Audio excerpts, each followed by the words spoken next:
and good evening. At least it's evening as I'm recording this.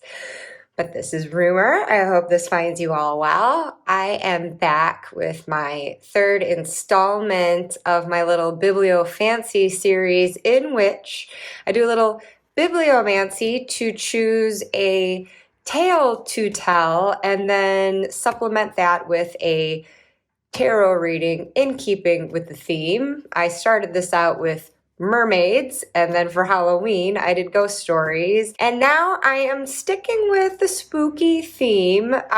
This is going to be posting after Christmas, but we will still be within the Yuletide season, so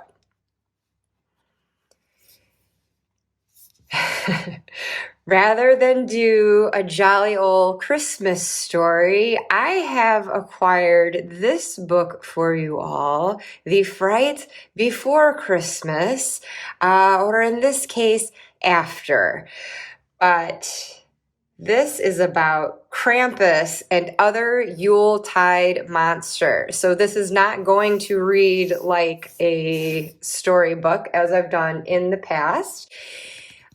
I haven't read it yet. I'm expecting it'll be, just more informative of what these different types of monsters and perhaps traditions may be for Christmas. But again, I'm just honoring the Yuletide season overall. If you are suffering any Christmas hangovers, here's a little something to grab a blanket and cozy up to. Nice little post-Christmas creep fest. Yay. Here I've got a Peggy bag. I will leave a link to Sparks Creations on Etsy in the description below. But this is the bag in which my Christmas tarot deck lives. And it is Pouch Pals with a couple of other decks, but I'll get to that momentarily. But this is the tarot deck that I would like to use after our little tale. So I am just going to, as usual, just kind of feel around in the pages to see where they seem to want to part for us. And with bibliomancy, you can just look at a word or phrase or paragraph on the page that you open to. In this case, though, provided the sections aren't too long, I would like to at least read a complete section. Usually it's a complete story. But again, in this case, because this is more of well, I was going to say nonfiction setup, but I mean, it deals with fictional things, but it's not a story per se. So anyways, let me just get on with it. All right.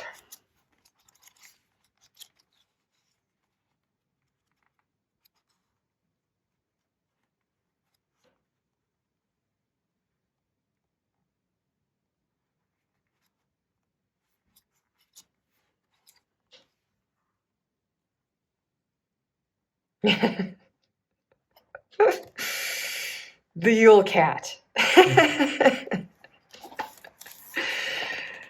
Yikes. Naughty kitty, naughty kitty. Okay. Let me see first how long this is going to be. Oh yes, I can read this for us quite easily. So. Oh, and it's going to start with a word I don't have a chance in hell of pronouncing. Is this even a J or a T? I can't even tell. Okay, I'm going to mispronounce, so I'm just going to start with the Yule Cat, as he's known in English, accompanies Grilla. I'm running with that pronunciation. I'm sure it's incorrect, though. Apologies. So the Yule Cat accompanies Grilla and the Yule Lads. Oh, I've heard of them. Each holiday season, the Yule Cat is Grilla's lethal pet, a witch's familiar, if you will, though that's putting my Western view of the world on a region that doesn't have witches with cats. The only way to avoid the wrath of the Yule Cat is to wear new clothes at Christmas. What? Well, that's pretty superficial of the Yule Cat. Jeez, need to have new clothes? Snob much? The Yule Cat is a monster that comes down from the mountains with this rather dysfunctional family, said Professor Terry Gunnell. While that may sound odd, like everything else surrounding this holiday, it's steeped in tradition, or at least adapted from other traditions. In Scandinavia, you have the Christmas goat. Goat in Swedish is get. There were no goats in Iceland, and get sounded close-ish to the Icelandic word for cat. So Scandinavia's Yule goat became Iceland's Yule cat. Gunnell explained, if you don't have new clothes, you either become or you get consumed by the Christmas goat or the Christmas cat. In Iceland, everybody has to wear something new at Christmas so you don't get eaten by the cat. For emphasis, you must wear new clothes or else get eaten. There was a time when farmers encouraged their workers to process all of the autumn wool before Christmas. The farmers would promise their workers new clothes if they could meet the deadline. And to offer further incentive, the farmers told their workers that if they didn't get the wool processed in time, they wouldn't get new clothes. And the Yule Cat would hunt them down, kill them, and eat them. My God, like, what is happening? Do your old clothes just like turn into fish or something? The Yule Cat is slinking his way into modern pop culture. Like the Belschnickel, he also made an appearance in the 2020 Netflix movie, The Christmas Chronicles Part 2. The Yule Cat accompanies Belschnickel in his quest to ruin Christmas. Has anyone seen that? Christmas Chronicles 2? I saw the first one. That's the one with Kurt Russell and Goldie Hawn, isn't it? The first one was cute. Yeah, I didn't see the second one, but Belschnickel, well. Anyways, to proceed. Today in Iceland, the Yule Cat does help drive the Christmas economy a little bit. Well, I guess so, if everyone's got to run out and get new clothes. If everyone has to buy some new clothes in December, that's going to boost spending and retail profits. Centuries ago, this was still true, though to a lesser extent, as most people made their own clothes, but still had to buy the materials. Though the Yule Cat isn't depicted as lethal as he once was, considering the recent trend of returning to older ways, perhaps this kitten will bear his claws once again. Well, shit. I'm screwed. I haven't bought new clothes in a while, and I'm not planning to this Christmas season, and I highly doubt that Santa's going to bring me some, so crap. Well, let this be a warning to all of us, I guess. What does this say here? The Yule Cat looms large and menacing, a contemporary Christmas card. Well, that was weird, and it's gonna get weirder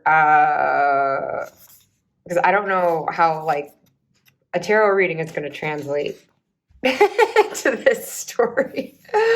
It seemed to work with the other ones a little bit better, but here, we leave this here just to hold this page open so you can see the menacing Yule Cat. Well, yeah, let's see what we can do. So again, I've got this Christmas tarot. I have shown this previously. At this time, however, I'm actually going to be stateside and using the Yuletide tarot that I just bought and had delivered to my mom's house for use over there, because with the exception of 2020, I'm always in Illinois at Christmas, but I'm doing this in advance. This is like a nice little vintage tarot deck that I found on Etsy, and I thought it went with the vintage look of that. In fact, I almost feel like this image or something really close to it is in one of these decks that I got from this shop, because I don't know, people were super creepy in the olden days. Quite horrific in some of the greeting cards and cartoons that were produced in days of yore. But just to show you some of the images taken from vintage greeting cards that were used for this deck. And I do love this deck. I love this aesthetic so much, the creepy ass figures and all, should they appear.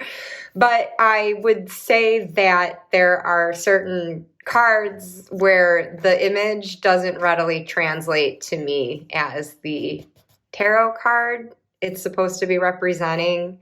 So it's not necessarily the best reader, at least not for me. But in cases like that, I'll either run with just the tarot meaning as I understand it, not regarding the picture as much, or if there's something I can intuitively pull from the image, then I will do so and just kind of go from there. But yes, I thought for this, I could do a mini tarot Tannenbaum.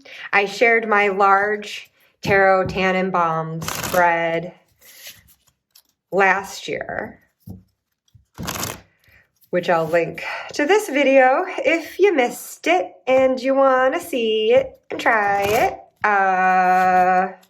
Even though I guess it's a little late this season for you, but at any rate, Christmas trees will still be up at this time. I assume mine definitely will. Oh, got a flyer. I got a few flyer. Okay, if this had been one card, I would have held onto it and put it to the side, but not a whole clump of them. I don't take that as significant, just my clumsiness. But let me zoom out a little bit again here, if I may.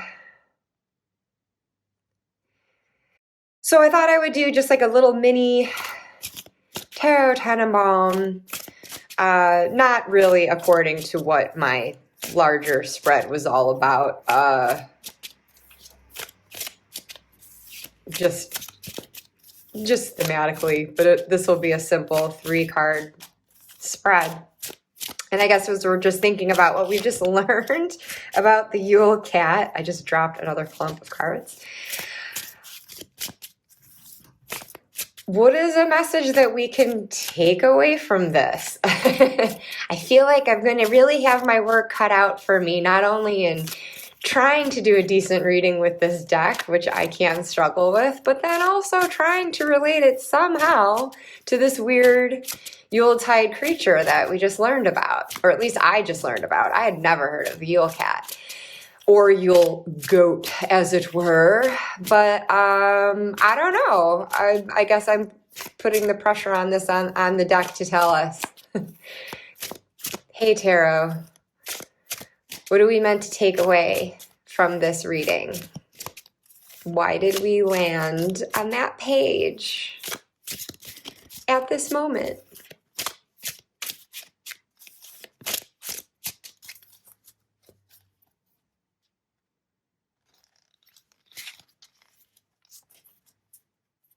So I'm going to form a little mini Christmas tree. The top card just being the general message or situation, what the takeaway is, and then the lower 2 cards for advice. However you want to phrase it, I usually think of it in terms of let go, lean in. It could be avoid, attract, don't, do. So I think you get the gist there. And yes, this is a sad little depiction of a tree, but it's what we're doing. I will expand on it with another deck shortly, but for right now, from the Christmas Tarot, let me see if I can adjust this a little better.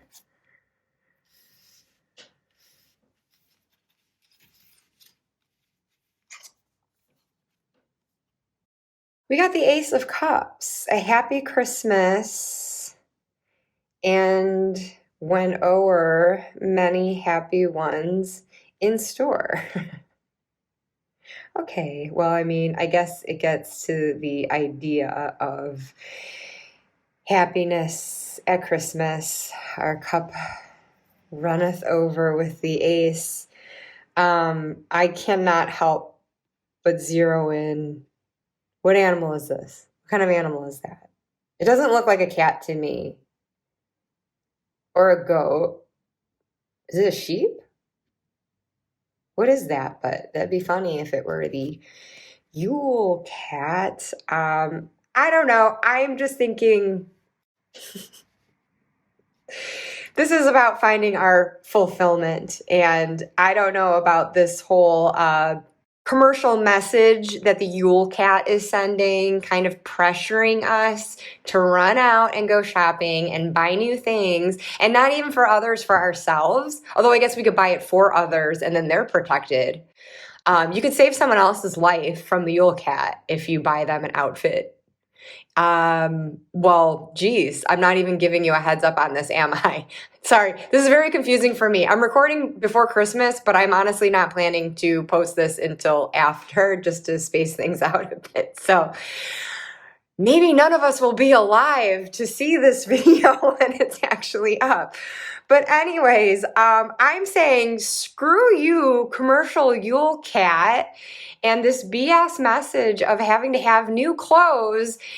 It's not the material things that make us happy. We have to find the things that truly do, and those tend to be the intangible things, I say.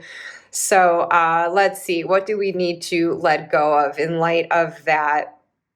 Here, card 11 is strength. And I'm looking at the image. I'm not even actually thinking of what the tarot card is, but I'm seeing these children being like, oh, hurrah, Santa is here now with our toys. But going along with the message that I just said, do I not constantly do this? I am always dropping or knocking my cards everywhere. I am so clumsy. And now I just knocked into my stand. Oh, you are good to be with me and stay with me. But I'm just seeing as like, hey, we're letting go of this. This is not what Christmas is all about. And looking at strength itself in shadow, it could be like that lack of willpower that makes us want to run out. So maybe some of you are really tempted by like post-Christmas sales, as if Black Friday following Thanksgiving wasn't god-awful enough. I mean, I do appreciate the fact that it helps people save money. I'm not knocking that. That is wonderful if you're able to take advantage of that, especially when we really need to.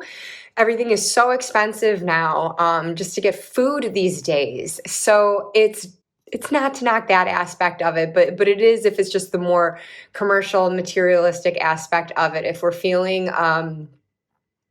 like our inner desires are always tugging us towards that next new shiny thing, it can't always be about that. Again, we've got to like find that genuine inner fulfillment. So I'm seeing basically strength in reverse here, and so what we need to is let go of that weakened strength, let go of this sort of materialism and thinking that these little like short-term dopamine hits that we might get from buying something or receiving something from someone, if it's not something that sustains in the long run, then it's not going to ultimately be what's fulfilling. So we've got to let go of those expectations and, not our needs, but our wants, and making sure that we know the difference between them. So then what we lean into is Knight of Pentacles, which is a very good, steady, practical. I would imagine, I don't want to say he's frugal necessarily, but the Knight of Pentacles would certainly be good with his money and have a very responsible budget set for himself. And so now I'm just seeing was actually in this picture. We see these children. I don't know if these are more kids up here or if this is like an adult party and these kids are on the side here. They almost look like they're a flower girl and ring bearer for a wedding, but I can't really assume that. I don't know what's going on there. But see, this is a case where I'm like, I'm not seeing a connection with the picture and Knight of Pentacles. If you do and you're screaming at me over it, then I am sorry. I just don't see it. But you know, they're not, I guess, as kids could be, just kind of like running around screaming and making a ruckus. They seem to be pretty grounded and like they're just making like slow and steady progress to wherever they are going. They look like, if this is a case of, if this were like a Christmas wedding and they are a flower girl ring bearer, they've got responsibilities and it looks like they're taking them seriously. They've got like a very adult-like composure here, and I often see the Knight of Pentacles in that way, just very grounded, mature, slow and steady. Anyways, for leaning into this then, in regards to our overall message, yeah, again, screw you, Yule Cat. We're not going to run out and buy new things just to keep you at bay. We need to be responsible about this. We need to keep our impulses in check and have a steady, practical way going forward. So I thought perhaps as a layer for the tree, an additional one to place at the bottom in my Peggy bag here, I also have, well,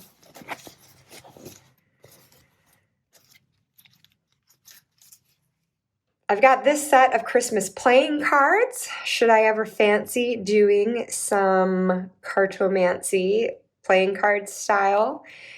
This is also featuring vintage greetings from Christmas. What I'm grabbing at here, though, is this Lenormand Oracle deck by the same creator as this Christmas deck. And I thought perhaps I would shuffle and add a bottom layer to the tree of just 3 Lenormand cards. And I am doing this full well knowing and having admitted before more than once that I suck at Lenormand. This is not my strength.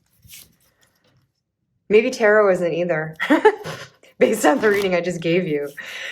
But genuinely, I understand Lenormand. I understand the system. I understand the card meanings. I still, for whatever reason, it's just how my brain is wired. I still struggle sometimes to connect the cards together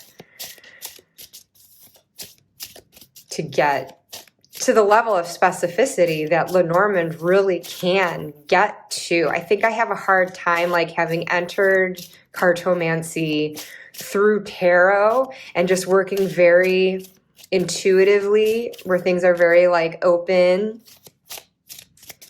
to interpretation. I think it's hard for me to use decks like this, like Lenormand or fortune-telling style, where it gets a bit more literal sometimes. I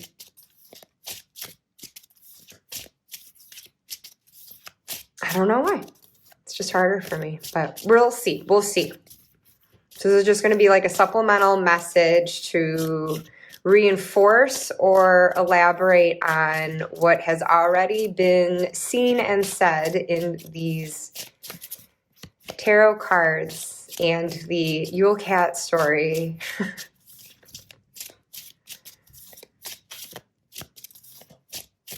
Okay.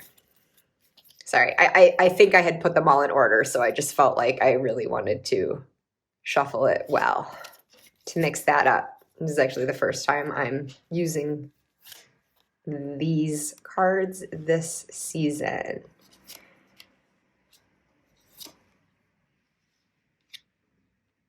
Oh my God, this is the card that was making me think of this cover. Speak of the devil. Literally. Check it out. It's not exactly the same, of course, but this is definitely the card that I was thinking of when I first saw this book.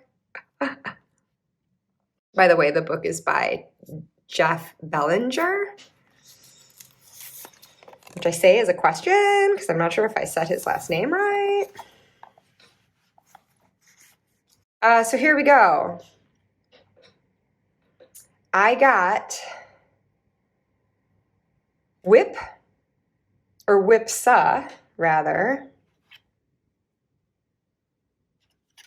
scythe,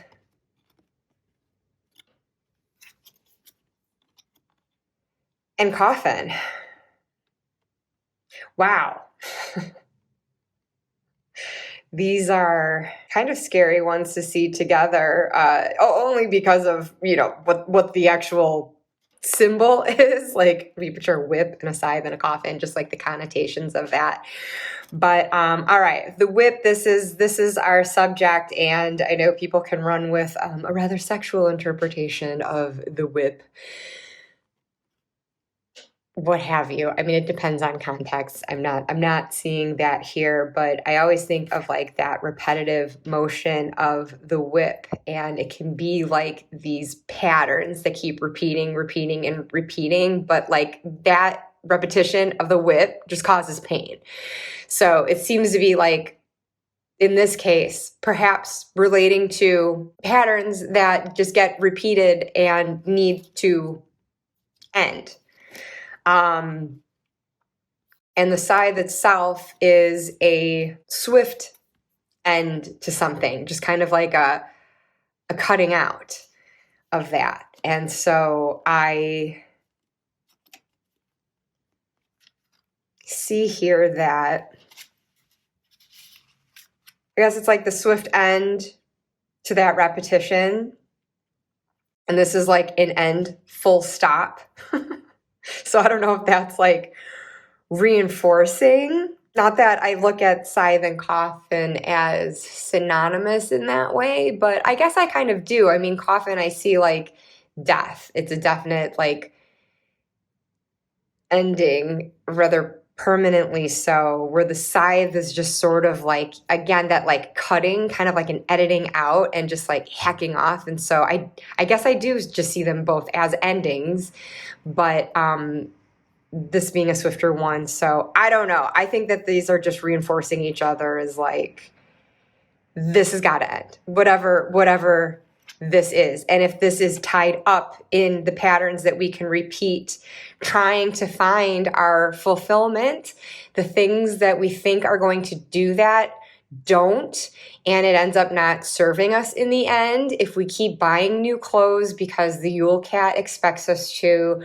or threatens us otherwise, you know, we're going to go broke. We can't keep spending our money on things. We can't keep sticking to harmful behaviors, perhaps. So it all comes back to leaning into that practicality and discipline of this Knight of Pentacles, and just really trying to keep in sight what actually matters. And so maybe we are all contemplating this at this holiday season, because there are a lot of things that can be repeated at this time. I mean, year after year after year, there are things that can be the same over and over and over again, because we do have a lot of traditions. But that unfortunately also includes like the holiday shopping and, you know, the decorating and the parties and the what have you, getting together with family, getting together with friends. Like there's a sense of festivity, but also obligation to it. And sometimes that can get just punishing, especially if we have like thing after thing after thing after thing scheduled. It's just like, it's too much. So I'm hoping at the time that this is posting, if it's after Christmas, after Boxing Day, I hope that like people are getting this chance to just veg a bit between that and before the like ramp up back to New Year's. If you're doing anything for New Year's, I've given up on doing New Year's a long time ago. It's very anticlimactic to me. We usually are on a flight back and celebrate midnight in the sky in whatever time zone that we're flying through, because just honestly could not care less about doing jack for New Year's. So maybe there are just like these like punishing patterns that we have, and we just have to let go of that. Maybe the Yule Cat, again, I don't condone it going after those who don't have new clothes. That just is very, very discriminatory, very classist, perhaps. I don't like it. But when you're thinking of lore like this, when we're thinking of like these punishments being doled out, and what was it that this said again about the wool? There was a time when farmers encouraged their workers to process all of the autumn wool before Christmas. They'd promise them new clothes if they could meet the deadline. And so the Yule Cat was thrown out there as a threat lest a worker not meet their deadline in time. And so I don't really know that that's incentive, is it? Should our incentives be fear-based? Should it be something negative like that? Or should our incentives be more in the form of a reward? And again, now I don't want to take this back to a sort of superficial materialistic reward, but something that's actually fulfilling. I mean, I think if I were this farmer's worker, I'd be motivated if it wasn't coming through, you know, a little Christmas bonus. So I get that swimming pool like Clark Griswold promised his family. You know, if it wouldn't be something like that, just even being told like, hey, that's a job well done. And getting a pat on the back, that can go a long way. It's certainly better than being threatened at the outset, like, do this or else. I don't like the ultimatum about it. And so I think our lesson is to not let ourselves be motivated by things like that. Whatever pressures are making us feel like we have to be or have or do something, especially by a certain time, you know, whether it's new clothes or any sort of object or status or personality, I don't know, anything that's kind of pushing us in a way that just doesn't really feel like it's being ourselves, we need to not give power to that. Again, screw you, Yule Cat. And I love cats, but I don't like this cat. So how about we just keep the eye on the actual prize, this Ace of Cups, what we know deep down in our hearts and souls, what matters and what matters to us, who we are and how we can remain in flow with that throughout all of life's circumstances, come what may, and however others might be judging, if we can just feel that core source of contentment, you know, in something greater than ourselves in the petty physical material world that we live in. That's that way out. So, all right. Every tree needs a little present under it, to completely contradict what I was just saying about materialism. But am I, though? Because I'm not actually giving a literal gift. It's a gift of wisdom. I'm going to consult the Seasons of the Witch Yule Oracle as our little present under the tree. It's advice. This is the intangible stuff that is actually rewarding. If it's something that resonates with us, if it's something we can heed,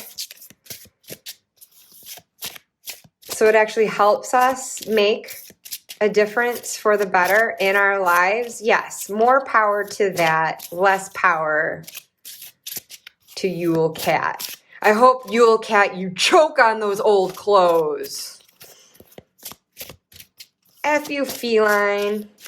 Okay, that's not very nice. These are like the harshest words I have ever said or thought as I was shuffling this beautiful, beautiful deck. Or any tarot or oracle deck in general. That's not the vibe I want to infuse into my cards. See, look at what Yule Cat has done to me. I need to take my power back. I'm demonstrating the lesson as we go along here. But anyways, this is going to be the little nifty gifty under our tree just to top off this weird little reading I'm delivering to you today.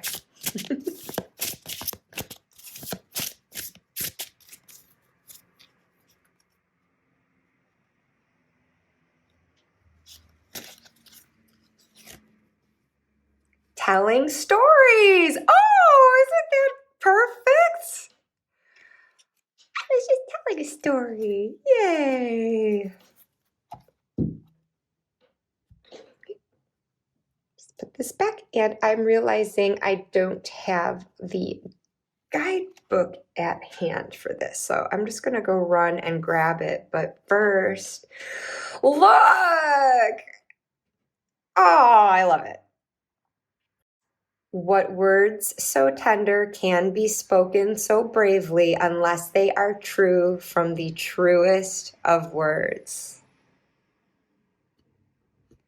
And truer words never spake before than when I said, F you, feline. Okay, give me a sec as I grab the guidebook. I love that is telling stories.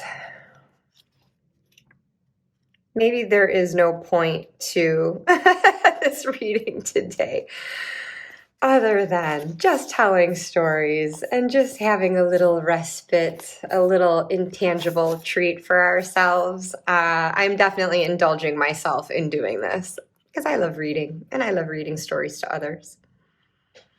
But the keywords that we get here in the guidebook, and again, Seasons of the Witch Yule Oracle. Truth, speaking up for yourself. Ha ha! Did I not say that's what we need to do for the Yule Cat? We don't have to bow down to such expectations if it's not true to ourselves. Stories have been passed down through generations for millennia, such as those featuring in this book, yeah? Stories keep traditions alive, giving voice to loved ones past and teaching us valuable lessons to carry into adulthood. One of these lessons is the power of speaking your truth and knowing where you come from. There is power in what you say, and when you have pulled telling stories, you are being guided to be mindful of the words you send out into the world. Hopefully I'm not being chastised for some of the choice words that I'm throwing out into the world through this. Are you using words to encourage or to hurt? Do you speak of yourself and others with kindness and compassion? Or are the stories you tell full of low vibrational emotions like anger, jealousy, and sadness? Your words control more than you think. A compliment can change someone's day. An affirmation can remind you of a commitment you've made to yourself to change an outdated belief. And of course, there are the stories you tell about yourself. The words you say internally are even more important than the words you say out loud. This card guides you to speak to yourself with only self-love and self-worth. Okay. And I just love that. I feel like this paragraph here was coinciding with what I was saying before about like that farmer. Like, I don't think it's incentive to throw out threats and ultimatums and try to lead and motivate people through fear. And so so we shouldn't be doing that to other people, but I take this to heart as a lesson for ourselves to also not let others do that to us. And yeah, I could go on and on and on and on, but I think I've said about as much about this as I can, and hopefully the connections were apparent to you as well. This was interesting. I really didn't know what to expect doing a reading in response to this book in particular, but thank you for joining me today for this Yuletide storytelling. I hope you got a little something out of it in all of my rambles. It's always interesting to me. When I do a reading, I really do just like bleh and just like talk through it. And it's after the fact that I can determine if I made any sense or not. But hopefully I did. And I hope that you have had happiest of holidays, whatever you may be celebrating this time of year. I keep throwing around Christmas, but I understand that that's not what everyone is celebrating. And maybe you're not celebrating this time of year, but regardless of where in time and where in the world and where in your beliefs and traditions this finds you, I just hope that this finds you well and contented and finding true meaning in life and being true to who you are. See you in the new year. Bye.